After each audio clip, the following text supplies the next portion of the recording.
Ready to ditch the content chaos and transform Asana into your content creation command center. First, create a new project in Asana and name it something descriptive, like content calendar or blog production.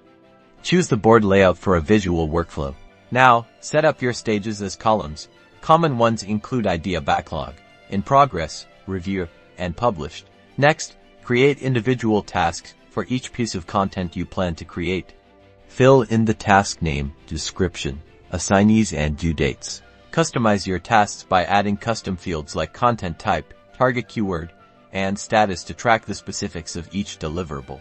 Streamline your review process by assigning reviewers and setting up automation rules to move tasks when the status is updated, like moving to the review column when it's ready. Use subtasks for detailed steps and assign them to specific team members to break down larger projects. Don't forget to set clear deadlines and dependencies to keep everything on track. Facilitate collaboration by using comments to provide feedback and attach relevant files directly to the tasks. With these steps, you'll have a fully functional Asana workspace to manage your content creation from start to finish. Now go create some amazing content.